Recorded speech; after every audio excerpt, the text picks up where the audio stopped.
Praise the lord. హల్లెలూయా. దేవుని నామానికి స్తోత్రములు. మొదటగా ఈ యొక్క అవకాశం కల్పించిన దేవాది దేవునికి నా యొక్క ప్రత్యేకమైన హృదయపూర్వక వందనములు. అదేవిధంగా బ్లెస్సింగ్ టీవీ ఛానల్లో ఈ అవకాశం కల్పించిన సహోదరులకి అట్లాగే నా ప్రత్యేకమైన హృదయపూర్వక వందనములు. మరి ఈ యొక్క దినమున మనము కొన్ని మాటలను మనము నేర్చుకుందాం. నేర్చుకునే ముందు ప్రార్థనతో మనం ప్రారంభిద్దాం. ప్రార్థన చేసుకుందాం. మహాగణుడా, మహిమోన్నతుడా, ఆశ్చర్యకరుడా, పరిశుద్ధుడైన దేవా, మీకు ఏమి ఇచ్చినా రుణం తెచ్చుకోలేం అయ్యా. ఈ దినమందు తండ్రి అయ్యా, ఈ విధంగా మీరు ఇచ్చిన అవకాశానికే వందనములు. కొద్దిసేపు అయ్యా మీరు ప్రత్యేకంగా తండ్రి మాతో మాట్లాడమని అడుగుచున్నాం. మా అందరికీ అవసరమైన మాటలు, అలాగే ఈ యొక్క ఛానల్లో తండ్రి అయ్యా ఎంతమంది అయ్యా టీవీ ముందు కూర్చొని వింటున్నారో వారందరితో కూడా మీరు మాట్లాడమని అడుగుచున్నాం. ఏదేమైనా తండ్రి మీ మాట కొరకు వేచి ఉన్న ప్రతి ఒక్కరిని మీరు బలపరచండి, కృప చూపండి. నీ సన్నిధిలో తండ్రి అయ్యా మమ్మల్ని ఎంతగానో నిలబెట్టుకొని అయ్యా వాడుకోమని అడుగుచున్నాం. మాట్లాడేది మీరే. నీ మాట కొరకు వేచి ఉన్నాం, మమ్మల్ని బలపరచమని అడుగుచు యేసు నామములో ఈ చిన్న ప్రార్థన అడిగి వేడుకొని పొంది ఉన్నాం తండ్రి, ఆమేన్. దేవుని నామానికి స్తోత్రములండి. ఈరోజు మనము నేర్చుకుంటున్న ఈ యొక్క మాటల్లో యెషయా గ్రంథం 66వ అధ్యాయం 13వ వాక్యాన్ని మనం చూద్దాం. 66:13లోని ఏమని ఉంటుందంటే, ఒకని తల్లి వారిని ఆదరించినట్లు నేను మిమ్మను ఆదరించేదను అని ఇక్కడ రాయబడి ఉంది. మన దేవుడు ఆదరించేవాడు. హల్లెలూయా. ప్రియమైన దేవుని పిల్లలారా, మన దేవుడు మనల్ని ఆదరించేవాడు. ఎలా ఆదరిస్తాడంటే తల్లి తన బిడ్డని ఆదరించినట్లుగా. అంటే ఆదరించడం అంటే ఏంటి?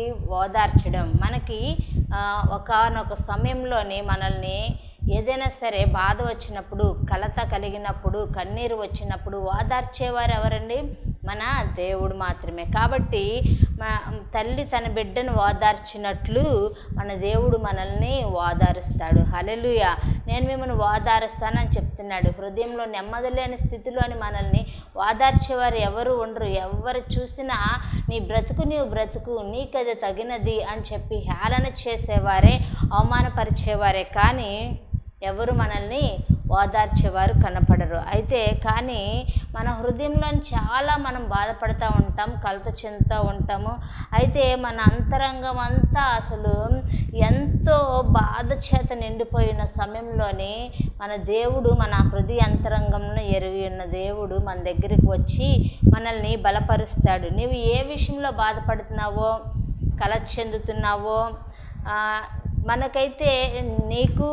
నాకైతే తెలీదు నువ్వు ఏ విషయంలో కలత చెందుతున్నావో. నీవు పడుతున్న బాధకి నీకే తెలుసు. కాబట్టి నువ్వు ఏ విషయంలో కలత చెందుతున్నావో ఎవరికి చెప్పుకోలేని సమస్యతో కొంతమంది బాధపడుతూ ఉంటారు. అయితే ఇది ఒకరితో చెప్పుకుంటే తీరేది కాదు, అసలు ఎవరికి చెప్పాలో అర్థం కాదు. అలాంటి సమయంలో ఎక్కడికి వెళ్ళాలో మనకి దిక్కు తోచని స్థితి. ఎక్కడికి వెళ్ళాలో దిక్కు తోచని స్థితి. అటువంటి సమయంలో మనం ఎక్కడికి వెళ్ళాలి? కొన్ని విషయాలు డాక్టర్లు చెప్పుకోగలం, కొన్ని విషయాలు పేరెంట్స్కి చెప్పుకోగలం, కొన్ని విషయాలు భర్తతో చెప్పుకోగలం, కొన్ని విషయాలు బిడ్డలతో చెప్పుకోగలం, కొన్ని విషయాలు అసలు ఎవరికి చెప్పలేం. ఇటువంటి సమయంలో మరి మనం ఎక్కడికి వెళ్ళాలి? ఎవరికి చెప్తాం? ఎవరితోని అసలు మనం షేర్ చేసుకోగలం అనుకుంటూ ఎవ్వరికి షేర్ చేసుకోలేక మనం ఆగిపోతే నువ్వు నిలబడి ఉన్న చోట ఏడుస్తూ ఉంటావు కొన్ని సమయంలో. అప్పుడు మన బాధని ఎరిగి, మన హృదయాన్ని ఎరిగి, మన హృదయ అంతరంగాన్ని ఎరిగి మన ప్రభువైన యేసుక్రీస్తు ఏం చేస్తాడంటే మన దగ్గరికి వచ్చి మనల్ని హత్తుకుంటాడు. ఎప్పుడంటే మనం పిలిచినప్పుడు, ఎప్పుడంటే మనం ఆయనకి అవకాశం కల్పించినప్పుడు, ఎప్పుడంటే మనం ఆయనకి ఒక ఛాన్స్ ఇచ్చినప్పుడు. కొంతమంది దేవుణ్ణి పిలవరు, దేవునికి చెప్పుకోరు. కొంతమంది ఏం చేస్తారంటే వాళ్ళకున్న సమస్యలతో సతమతం అయిపోతూ ఉంటారు. కొంతమంది దేవునికి చెప్పుకుంటే బాగున్ను అనుకుంటారు, కానీ దేవుని సన్నిధికి రాలేరు, చెప్పుకోలేరు. అయితే మనం గమనించినట్లయితే మనము మన దేవునికి చెప్పగలిగే వ్యక్తులంగా ఉండాలి. హల్లెలూయా. ప్రియమైన దేవుని పిల్లారా, నీ హృదయంలో అసలు నువ్వు కృంగిపోతున్నావా? కృంగిపోతుంటే గనక దేవుడు అంటున్నాడు, నేనే మిమ్మను ఓదార్చువాడును. మనల్ని ఓదార్చేవారు ఎవరండి? మన దేవుడు. నేనే మిమ్మను ఓదారుస్తాను అంటున్నాడు. కనుకనే ఆయన చెప్తున్నాడు కాబట్టి ఓదార్చే వారి దగ్గరికి మనం వెళ్ళాలి కదా. ఇప్పుడు మనము ఏదైనా ఒక వ్యాధి వచ్చిందండి, గుండెకి సంబంధించిన వ్యాధి వచ్చిందనుకోండి, ఎవరి దగ్గరికి వెళ్తామండి? గుండెకు సంబంధించిన స్పెషలిస్ట్ దగ్గరికి వెళ్తాం. అదేవిధంగా ఇంకా తలకు సంబంధించిన లేదంటే కళ్ళకు సంబంధించిన బలహీనత వచ్చినప్పుడు ఏ డాక్టర్ దగ్గరికి వెళ్తామండి? కళ్ళ డాక్టర్ దగ్గరికి వెళ్తాం. లేదంటే కడుపు నొప్పి వస్తే ఏ డాక్టర్ దగ్గరికి వెళ్తాం? ఇట్లాగా కడుపు నొప్పికి సంబంధించిన డాక్టర్ దగ్గరికి వెళ్తాం. లేదంటే లివర్కి సంబంధించిన డాక్టర్, కిడ్నీ అయితే కిడ్నీ స్పెషలిస్ట్ దగ్గరికి, ఇట్లాగా ఒక్కొక్కరి దగ్గరికి మనము దానికి పరిష్కారం, ఆ జబ్బు నుండి విడిపించడానికి సమర్థుడు ఎవరు అని తెలుసుకొని వెళ్తాం కదా. అదేవిధంగా మనకి ఈ బాధ నుంచి బయటకు తేలేని వాడు ఎవ్వరు లేరు అని అనుకుంటాం. కానీ అసలు అలా అనుకోవడం తప్పు. ఎందుకంటే మనల్ని సృష్టించిన దేవుడు ఉన్నాడు, మనల్ని నిర్మించిన దేవుడు, సృష్టినంతా సృష్టించిన దేవుడు, మానవులందరూ నిర్మించిన దేవుడు.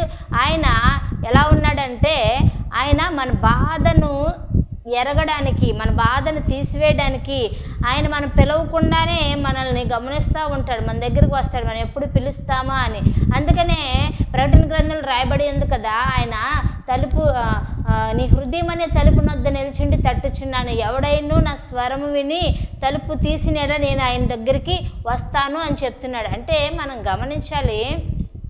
ఇప్పుడు ప్రియమైన దేవుని పిల్లలారా, మన దేవుడు ఎవరైతే పిలుస్తారా అని చెప్పి ఆయన హృదయం అనే తలుపు నొద్ద నిల్చుండి చూస్తున్నాడు. ఇప్పుడు మనకి ఓదార్చేవారు ఎవరు లేరు, కానీ ఈ సమస్య నుండి బయటపడాలి అని అనుకుంటే మనల్ని నిర్మించిన దేవునికి మనను ఆ సమస్య నుంచి బయటకు రావడానికి పరిష్కారం తెలిసిన దేవుని దగ్గరికి మనము వెళ్ళాలి. హల్లెలూయా. ప్రియమైన దేవుని పిల్లారే, ఎప్పుడైతే ఆ విధంగా మనం వెళ్తామో అప్పుడు మన దేవుడు మన యొక్క సమస్యను సాల్వ్ చేయడానికి ఆయన నిలచుండి ఎదురు చూస్తున్నాడు. హల్లెలూయా. ప్రియమైన దేవుని పిల్లారు, కొంతమంది ఉద్యోగం లేక బాధపడుతూ ఉంటారు. అయ్యో నేను తిరిగి అలసిపోయానే, ఇక మీదట ఎవరు నన్ను ఈ యొక్క సమస్య నుంచి బయటకు తీసుకొని వస్తారు? ఎవరు నన్ను ఈ సమస్య నుంచి బయటకు తీసుకువస్తారు? అసలు నేను ఎక్కడికి వెళ్ళినా, ఎన్ని ఇంటర్వ్యూస్లోని నేను పాల్గొన్నానో, కానీ నాకు ఒక్క ఇంటర్వ్యూలో కూడా నాకు నేను సెలెక్ట్ అవ్వలేదు, నాకు ఉద్యోగం రాలేదు అని చెప్పి చాలామంది బాధపడుతూ ఉంటారు. ప్రియమైన దేవుని పిల్లలారా, ఇదిగో దేవుడు మీతో అంటున్నాడు, ఇదిగో నీవు అలా తిరిగి అలసిపోయి ఉన్నావా? అయితే ఒక్కసారి దేవుణ్ణి పిలిస్తే గనక నిన్ను ఓదార్చేవారు ఎవరు లేరు ఇంకా, కానీ దేవుడే నిన్ను ఓదారుస్తాడు. హల్లెలూయా.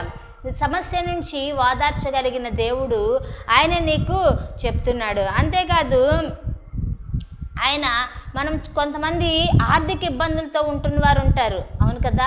చాలామంది ఈ విషయంలో అయితే బయటికి రాలేక సతమతమవుతూ ఇంకనూ ఊబిలో కూరుకుపోతూ ఉంటారు.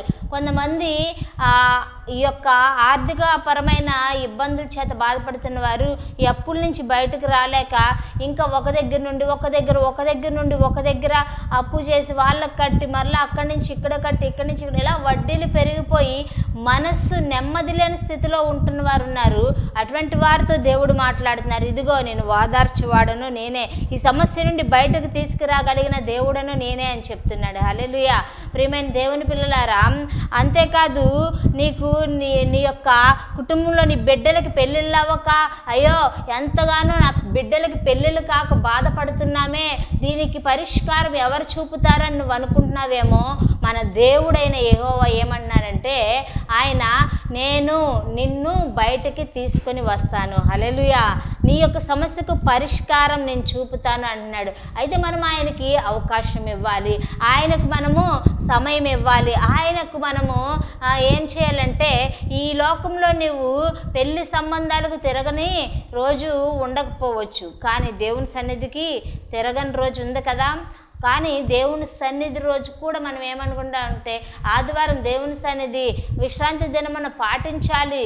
10 ఆజ్ఞల్లో ఒక ఆజ్ఞ అయినా నీవు విశ్రాంతి దినమును పరిశుద్ధంగా ఆచరించవలన. ఈ ఆజ్ఞను మనము పాటిస్తున్నామా జాగ్రత్తగా? మనకి ఏదైనా పని తగిలిందంటే దేవుణ్ణి పక్కన పెడతాం, దేవుని యొక్క స్థలమును పక్కన పెడతాం. మనకి ఇవన్నీ పక్కన పెట్టేసి ఏం చేస్తామంటే దేవుని దగ్గరికి మనకు నచ్చిన దగ్గరికి వెళ్తాం, మనకున్న పనుల వైపు మక్కువ చూపిస్తూ ఉంటాం. అయితే మనం గమనించాలి, ఇదిగో నీవు ఈ విధంగా తిరిగి తిరిగి అలసిపోయావు, అయితే అన్ని చోట్లకు తిరిగావు, కానీ దేవుని దగ్గరికి ఎప్పుడు వచ్చావు? దేవుని పైన ఎప్పుడు పూర్తిగా ఆనుకున్నావు? దేవునికి ఎప్పుడు నీ సమస్యను పూర్తిగా చెప్పుకున్నావు? అయితే ఎప్పుడైతే నీ సమస్యకు పరిష్కారం నువ్వు చూపే దేవుని దగ్గరికి వస్తావో, అప్పుడు ఆయన నీ యొక్క విషయంలో బాధ్యత వహిస్తాడు. హల్లెలూయా. అంతేకాదు, ఆయన మనల్ని పట్టించుకుంటాడు. ఆయన నీ బిడ్డల వివాహంలోని ఇప్పటి వరకు మూయబడిన ప్రతి ఒక్క ద్వారము తెరిచే దేవుడు మన దేవుడు. హల్లెలూయా. ప్రియమైన దేవుని పిల్లలారా, మన దేవుడు ద్వారములు తెరుస్తాడు, మన దేవుడు సహాయము చేస్తాడు. మన దేవుడు మనకి ఎలాంటి దేవుడు అంటే, అడిగితే లేదనకుండా ఇచ్చే దేవుడు. ఎవరినైనా అడగండి, ఈ రోజుల్లో ఎవరి దగ్గరికైనా వెళ్ళి ఒక 10,000 అప్పు అడగండి, ఇస్తారా? ఉండి కూడా లేవంటారు. సరే, ఎవరో ఎందుకు, నీ బంధువుల దగ్గరికి వెళ్ళండి, సొంత బంధువుల దగ్గరికి, నాకు ఇప్పుడు అర్జెంటుగా ఒక 5,000 కావాలమ్మా, ఇస్తావా అని చెప్పంటే వాళ్ళు ఇస్తారా? ఏమంటారు? ఇప్పటి వరకు ఉన్నాయి, ఇప్పుడే అయిపోయినాయి అంటే లేవంటే అసలు నమ్మం కదా. వాళ్ళ దగ్గర ఉన్నాయి అనుకునే కదా వెళ్ళి అడిగారు మీరు, అందుకని లేవంటే నమ్మరు. అందుకే వాళ్ళు ఏమంటారు? ఇప్పటి వరకు ఉన్నాయి, ఇప్పుడే మీరు అడిగే ముందే 1 గంట ముందే వేరే ఒకరికి ఇచ్చేసాం, దయతో ఏమనుకోబాకండి అని చెప్తారు. ప్రియమైన దేవుని పిల్లలారా, మనము ఈ లోకంలో ఎవరినైతే నమ్ముతాం వాళ్ళే మనల్ని మోసం చేస్తారు, కానీ మన దేవుడు మోసం చేసే దేవుడు కాదు, అడిగితే లేదనకుండా ఇచ్చే దేవుడు. హల్లెలూయా. కాబట్టి మనం ఎవరిని అడగాలంటే మన దేవుణ్ణి అడగాలి. మనం ఎవరిని అడగాలి? మన ప్రభువైన యేసుక్రీస్తుని అడగాలి. మనం ఎవరిని అడగాలి? ఇచ్చే దేవుణ్ణి అడగాలి. ఆయన ఇచ్చే దేవుణ్ణి మనం ఆరాధిస్తున్నాం కాబట్టి ఆయన దగ్గర లేనిదంటూ లేదు. ఈ భూమి ఆయనది, ఆకాశం ఆయనది, సూర్యుడు, చంద్రుడు, నక్షత్రములు, సమస్త జీవులు అన్నీ కూడా ఆయన కలుగజేసినవే కాబట్టి అన్నీ ఆయనకు లోబడతాయి. కానీ లోబడిన వారు ఎవరంటే మానవుడు మాత్రమే. ప్రియమైన దేవుని పిల్లలారా, మానవుడితో దేవుడు ఏమని చెప్తున్నాడంటే, నువ్వు ఆరాధించాలి, నువ్వు స్తుతించాలి, నువ్వు ప్రార్థించాలి, వాక్యం చదవాలి, దేవుని సన్నిధికి వెళ్ళాలి. వీటన్నిటిని పక్కన పెడుతున్నాం, కానీ మనకు కలిగిన బాధల్ని చూసుకొని దేవుడి కన్నా అవే ఎక్కువగా చూసుకొని వాటి దగ్గరే నిలిచిపోతున్నారు, కానీ దేవునికి సమయం అంటూ ఇవ్వట్లేదు. కాబట్టి దేవుడు మన జీవితంలో అద్భుత కార్యాలు చేయట్లా. కానీ ఎప్పుడైతే నీవు ఈ లోకంలో అన్నిటి దగ్గరికి వెళ్ళి రుచి చూచి అవన్నీ మోసమని తెలుసుకొని దేవుని దగ్గరికి వస్తావో, నువ్వెప్పుడొచ్చినా ఆయన దినమెల్లా చేతులు చాపి ఉంచుతున్నాను, ఎప్పుడొచ్చినా చేర్చుకుంటాను అంటున్న దేవుడు ఏం చెప్తాడంటే, ఆయన ఎప్పుడొచ్చినా చేర్చుకుంటాడంట. అంటే ఆయన ఇక నువ్వు నా దగ్గర రావడానికి వీల్లేదు, ఇక డోర్ క్లోజ్ చేయబడింది, ఇక నువ్వు వెళ్ళిపో అని చెప్పడు. ఆయన నువ్వు ఎప్పుడొచ్చినా చేర్చుకుంటాను అంటున్నాడు. హల్లెలూయా. ప్రియమైన దేవుని పిల్లలారా, మనం గమనించినట్లయితే ఈ లోకంలోని నీకు సమయము ఇవ్వబడింది. ఈ సమయము ఈ లోకంలోని నువ్వు ఉన్నంత వరకు, ఈ లోకంలోని ఉన్నంత వరకు నువ్వు ఎప్పుడు దేవుని దగ్గరికి ఎన్నిసార్లు తప్పిపోయి ఎన్నిసార్లు వచ్చినా నువ్వు పరిపూర్ణంగా దేవుని పైన ఆనుకుంటే, దేవుణ్ణి పరిపూర్ణంగా క్షమించమని అడిగితే ఆయన క్షమించే దేవుడు, కాదనక లేదనక సహాయం చేసే దేవుడు. ఆయన ఎప్పుడు క్షమిస్తానే ఉంటాడు. దినమెల్లా చేతులు చాపి ఎప్పుడొచ్చినా చేర్చుకుంటానని చెప్తున్న దేవుడు మాట ఇచ్చి తప్పడు. మాట ఇచ్చి తప్పడానికి నరుడే మాత్రము కాదు. కాబట్టి ఆయన దేవుడు కాబట్టి ఆయన చేర్చుకుంటాడు. హల్లెలూయా. ప్రియమైన దేవుని పిల్లారా, మనం గమనించినట్లయితే ఇదిగోండి ఇక్కడ ఒక పరిశుద్ధ గ్రంథంలోని మనము చూసినట్లయితే ఆదికాండం 21వ అధ్యాయం 8వ వాక్యం నుంచి మనము గమనిస్తే 10వ వచనంలో ఏమని ఉంటుందంటే, అక్కడ హాగరు వెళ్ళగొట్టబడింది. శారా చెప్తుంది హాగర్ మనకు కనబడుతుంది. ఇక్కడ శారా ఏం చెప్తుందంటే, అబ్రహాము నీవు శారాని వెళ్ళగొట్టు అంటది. అంటే తన భార్య మాట తీసుకొని ఏం చేశాడు, వెళ్ళగొట్టడానికి సిద్ధపడ్డాడు. అంటే ఇక్కడ హాగరు ఎలా కనబడుతుందంటే వెళ్ళగొట్టబడిన హాగరు జీవితంలోని ఇంకా ఆమెలో సంతోషం లేదు. అప్పటి వరకు సంతోషం ఉందేమో, అయితే ఎప్పుడైతే వెళ్ళగొట్టబడుతుందని తెలిసిన తర్వాత ఎవరికైనా సంతోషం ఉంటుందా అండి? ఇంట్లోంచి వెళ్ళగొట్టబడుతుందన్న తర్వాత సంతోషం ఉంటుందా? ఏమీ ఉండదు. కాబట్టి వెళ్ళగొట్టబడినాగా హాగరుగా అక్కడ కనబడుతుంది. ఎవరి చేత వెళ్ళగొట్టబడుతుంది? శారా చేత. ఈ దినముల్లోని నీవు ఎక్కడికి వెళ్ళినా సరే నీ యొక్క ఉద్యోగంలోని నీ యొక్క యజమాని చేత వెళ్ళగొట్టబడుతున్నావేమో, నీ కుటుంబంలో నీ బంధువుల చేత వెళ్ళగొట్టబడుతున్నావేమో, భార్యవైతే భర్త చేత వెళ్ళగొట్టబడుతున్నావేమో, అట్లాగే భర్త అయితే భార్య చేత వెళ్ళగొట్టబడుతున్నాడేమో, అయితే హీన స్థితిగా ఉన్నావేమో, అసలు నీకు మార్పు లేని స్థితిలో ఉన్నావేమో. అయితే మనం గమనించవలసిన విషయం ఏమిటంటే, మనము ఏం చేస్తున్నాం? వెళ్ళగొట్టబడిన స్థితిలో దేవుని దగ్గరికి రావడం నేర్చుకోవాలి. హల్లెలూయా.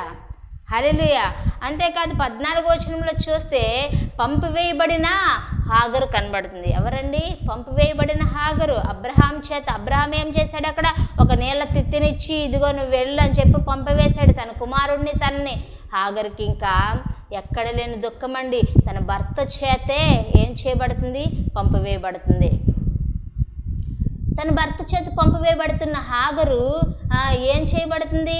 ఆమె ఇంకా వెళ్ళగొట్టబడుతుంది. ఆమె ఇంకా ఏం చేయబడుతుందంటే, ఆమె ఇంకా అక్కడి నుంచి తన భర్తే చెప్పాడు కదా, అయ్యో పాపం ఇక నేను ఇక్కడ ఉండడానికి వీల్లేదు, నా జీవితం ఇలా అయిపోయింది ఏంటి అని చెప్పి కన్నీరు మున్నీరుగా ఆమె బయలుదేరింది మొదలుకొని కన్నీరు కాచుకుంటూ వెళ్తుంది. అంతేకాదు 14వ వచనంలోనే మనం చూస్తే ఆమె బెయేర్షెబా అరణ్యంలో దిక్కు తోచక అటు ఇటు తిరుగుతుంది. ఎవరండి? హాగరు. బెయేర్షెబా అరణ్యంలోని ఆమె ఏం చేస్తుందండి? దిక్కు తోచక అటు ఇటు తిరుగుతూ ఉంది. ఆ అరణ్యంలోని ఆమె వెళ్తున్నప్పుడు అక్కడ అరణ్యంలో ఎవరుంటారండి? మనుషులు ఉంటారా? అరణ్యంలో ఏముంటాయండి? జంతువులు ఉంటాయి. అరణ్యంలో ఏముంటాయి? ఎడారులు ఉంటాయి. అరణ్యంలోని అసలు జనసంచారమే కనబడదు. అక్కడ ఆమెకు ఏం చేయాలో, ఎటు వెళ్ళాలో, అసలు వెళ్ళిన తర్వాత ఫలానా మార్గం, నేను ఫలానా చోటకు వెళ్ళాలి అని చెప్పి ఏమైనా ఉందా? ఆమె గోల్ ఏమైనా ఉందా? ఆమెకు గురి ఏమైనా ఉందా? ఏమీ లేదు. దిక్కు తోచక ఆమె అటు ఇటు తిరుగుతూ ఉంది. అంటే దిక్కు తోచలేని స్థితి మనం గమనిస్తాము. ఈ రోజుల్లోని నువ్వు దిక్కు తోచక ఉండొచ్చు. అసలు ఎవరు నేను పట్టించుకోకుండా ఉండొచ్చు. అసలు నీ యొక్క సమస్య ఎవరికి చెప్పుకోలేక అటు ఇటు తిరుగుతూ ఉండొచ్చు. అసలు ఎవరికి చెప్తే దీని పరిష్కారం దొరుకుతుందా అని నువ్వు అనుకోవచ్చు. అయితే మనం గమనించాలి, ఎవరు నిన్ను త్రోసివేసినా, ఎవరు నిన్ను హేళన చేసినా, అసలు నీకు ఇంకా ఏంటి నాకు ఈ సమస్యకు పరిష్కారం అని చెప్పి నువ్వు దిక్కు తోచక అసలు నీకు ఇంకా వేరే లేదు, వేరే మార్గం లేదు. ఇంక ఈ మార్గం నుంచి ఎలా బయటకు రావాలని నువ్వు అనుకోవచ్చు. అయితే దిక్కు తోచట్లా, నీకు దీనికి పరిష్కారం కనబడట్లా, అసలు ఇంకా ఎంత ఆలోచించినా థాట్ రావట్లా. అప్పుడు నువ్వేం చేయాలి? నీకు ఒక సమస్య వచ్చింది, నీకు ఒక బాధ వచ్చింది, అసలు నువ్వు కన్నీరు కారుస్తున్నావు, అందరూ త్రోసివేశారు, ఇంకా దిక్కు తోచట్లా. నీవు అలాగా దిక్కు తోచని స్థితిలో నువ్వు ఒక్కడివే మిగిలిపోయి ఉన్నావు, లేదంటే నీ కుమారుడితో మిగిలిపోయి ఉన్నావు. అయితే నువ్వు ఇప్పుడు చేయవలసింది ఏంటి? ఏం చేయాలి? ఏదైనా చేయగలవా? ఎక్కడికి వెళ్ళాలి? అది కూడా తెలీదు. హాగర్ ఎక్కడికి వెళ్తుంది? ఆమెకు గురిలేని పయనం. అయితే మనం గమనించాల్సిన విషయం, దిక్కు తోచక అరణ్యంలో ఆమె ఏం చేస్తుంది? బెయేర్షెబా అరణ్యంలో అటు ఇటు తిరుగుతూ ఉంది. అంతేకాదు 15వ వచనంలోని మనం గమనిస్తే నీళ్ళు ఆమె తీసుకున్న తిత్తులో నీళ్ళు అయిపోయాయి, తెచ్చిన వాటర్ బాటిల్లో నీళ్ళు అయిపోయాయి. ఇప్పుడు నీళ్ళు అయిపోయి ఆమె ఏం చేస్తుందంటే ఒక పొద క్రింద ఆ చిన్నవాడిని పడేసింది. ఆ పిల్లవాడు దాహానికి ఏడుస్తున్నాడు, బాధపడుతున్నాడు, అసలు ఎంతగానో రోధిస్తున్నాడు. అమ్మా దాహం, అమ్మా దాహం. నీ కుమారుడు నిన్ను ఆ విధంగా అడిగితే, సపోజ్ నీ ఇంట్లోని ఏమీ లేదు, నీ ఇంట్లో ఏమీ లేదు, అయితే నీ కుమారుడు అడుగుతున్నాడు, నీ కుమార్తె అడుగుతుంది, అప్పుడు నీకు ఎలా ఉంటుంది? అమ్మా ఆకలేస్తుందమ్మా, అమ్మా బాగా ఆకలేస్తుంది, తాగడానికి నీళ్ళు కూడా లేవమ్మా, బాగా దాహం వేస్తుంది, ఇప్పుడు ఏం చెయ్యాలి అని అంటే నీ గుండెలు ఎంత పిండేసినట్టుంటాయి. హాగరు జీవితంలోని తన కుమారుడు చిన్నపిల్లవాడు ఏడుస్తూ ఉంటే ఆమె ఏం చేసిందంటే, దాహానికి ఏడుస్తున్నాడు, ఆమె ఏం చేసిందంటే ఒక పొద క్రింద పడేసింది. ఆమె అంత దూరాన వెళ్ళిపోయింది. అంత దూరాన వెళ్ళిపోయి ఏం చేసిందంటే ఆ యొక్క కుమారుడిని అంత దూరాన చూస్తూ ఆమె ఏడుస్తుంది. 16వ వచనంలో వింటి వేత దూరం వెళ్ళి అంటే ఆ బిడ్డ కనబడుతున్నాడు, కానీ అంత దూరంలో ఆ బిడ్డ బాధ చూడలేకపోతున్నా అని చెప్పి అంత దూరం వెళ్ళిపోయి ఆ ఎదురుగా కూర్చొని ఎలుగెత్తి ఏడ్చింది. ఎలా ఏడ్చిందండి? ఎలుగెత్తి. అసలు ఇంకా అక్కడ అరణ్యంలో చుట్టుపక్కల ఎవరు చూస్తారని లేదు, ఎవరు లేరు, కానీ ఆ బాధ ఆమె ఏడుస్తుంది. ఆ కుమారుడు చిన్నపిల్లవాడు దేవునికి మొర్ర పెడుతున్నాడు ఏడుస్తూ, ప్రభువా దాహం వేస్తుంది, నా దాహం నా తల్లి తీర్చలేకపోతుంది. ఆ యొక్క హాగరు ఏడుస్తుంది, ప్రభువా ఏంటి పరిస్థితి, నా భర్త విడిచిపెట్టాడు, నా బిడ్డ దాహం తీర్చలేని స్థితి, ఎడారిలో ఎంత దూరం పరిగెత్తినా నీళ్ళేం దొరకట్లేదు ప్రభువా. ఆమె ఏడుస్తుంది. 17వ వచనంకి వచ్చేటప్పటికి అప్పుడు దేవుడు ఏం చేశాడంటే ఆ పిల్లవాడి మొర విన్నాడు. హల్లెలూయా. ప్రియమైన దేవుని పిల్లారా, నీవు ఎవ్వరికి చెప్పుకోలేని స్థితి అని కలవరం చెందుతూ బాధపడుతూ అసలు ఈ యొక్క సమస్యకు పరిష్కారం ఏంటని నువ్వు అనుకుంటున్న సమయంలోని దేవుడు ఏం చేస్తాడో తెలుసా? ఆయన నీ యొక్క సమస్యకు పరిష్కారం చూపిస్తాడు. ఎప్పుడంటే నువ్వు మొర్రపెట్టినప్పుడు, ఎప్పుడంటే నువ్వు ఎలుగెత్తి ఏడ్చినప్పుడు, ఎప్పుడంటే ఇక నాకు ఎవ్వరూ లేరు ప్రభువా నీవే దిక్కు అన్నప్పుడు. ఆ హాగర్కి ఇంకెవ్వరు అక్కడ దిక్కు. హాగర్ అంటుంది, దేవా నీవే నాకు దిక్కు, ఆయన పైన ఆధారపడిపోయింది. పిల్లవాడు, దేవా నీవే నాకు దిక్కు, ఆయన పైన ఆధారపడిపోయారు. అప్పుడు అరణ్యంలోని అక్కడ ఎటు నుంచి ఒక్క చుక్క నీళ్ళు వచ్చే ద్వారం లేదు. అయితే ఆ యొక్క సమయంలోని హాగరు ఏం చేసిందంటే ఆమె ఎలుగెత్తి ఏడ్చింది, ఆమె దేవునికే మొరపెట్టింది. ప్రియమైన దేవుని పిల్లారా, మనకు దిక్కు తోచని స్థితులు అనేకమైనవి ఎదురవుతాయి. అయితే మనం ఏం చేయాలంటే దిక్కు తోచని స్థితిలోని ఎవరిపైన ఆధారపడాలండి? దేవునిపైన ఆధారపడాలి. హల్లెలూయా. ఎవరిపైన ఆధారపడాలి?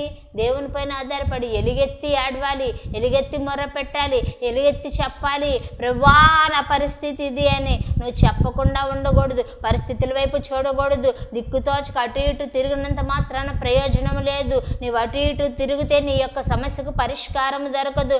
ఇదిగో నువ్వు వెళ్ళవలసిన చోటుకి వెళ్ళాలి, రావలసిన చోటుకి రావాలి, చెప్పవలసిన మాటలు చెప్పాలి. అప్పుడు మాత్రమే దేవుడు నీ యొక్క మొరను వింటాడు. ఇదిగో ఆ పిల్లవాడి మొరను దేవుడు విన్నాడు. హల్లెలూయా. ఆ పిల్లవాడి మొరను దేవుడు విని ఏమంటున్నాడంటే 17వ వచనంలో దేవుడు ఏమంటున్నాడంటే హాగరు ఇదిగో ఆ పిల్లవాడి మొరను నేను విన్నానని. మీరు ఏ విషయంలో ఏడుస్తున్నారో, ఏ విషయంలో కలవరపడుతున్నారు, ఏ విషయంలో బాధపడుతున్నారు, ఏ విషయంలో దుఃఖిస్తున్నారో అయితే అది దేవుని సన్నిధిలో పెట్టండి, దేవుని సన్నిధిలో కన్నీరు కార్చండి. అయితే నీ మొరను ఆయన ఖచ్చితంగా వింటాడు, నీ మొరను ఆయన ఖచ్చితంగా వింటాడు. ఆయనే మన యొక్క సమస్యకు పరిష్కారం తీర్చగలడు, ఆయనే మనల్ని ఓదార్చగలవాడు. ఇదిగో మత్తయి సువార్తలు 5వ అధ్యాయంలో రాయబడి ఉన్న మాట ప్రకారం దుఃఖపడి వారు ఎలా ఉంటారంట? ఓదార్చబడతారంట. దుఃఖించేవారు ఓదార్చబడతారు. కాబట్టి మనము ఎలా ఉండాలి అని అంటే ఓదార్చబడే వ్యక్తులుగా ఉండాలి. నీ యొక్క దుఃఖము అక్కడ కారిస్తే వ్యర్థం, నీ కన్నీరు అక్కడ వదిలితే వ్యర్థం. కానీ ఎక్కడికి రావాలి? దేవుని సన్నిధిలో ఎప్పుడైతే నీ యొక్క కన్నీటిని కారుస్తావో, నీ కన్నీటి బొట్టు, ప్రతి ఒక్క కన్నీటి బొట్టుకి పరిష్కారం దొరుకుతుంది. హల్లెలూయా, హల్లెలూయా. బుడ్డిలోని నీ కన్నీటిని దాచుంచుతాడు దేవుడు. ఆ బుడ్డిలో ఉన్న కన్నీటికి దేవుడు నీకు జవాబిస్తాడు. దేవుడు నీకు మేలు చేస్తాడు. దేవుడు నీకు పరిష్కారం చూపుతాడు.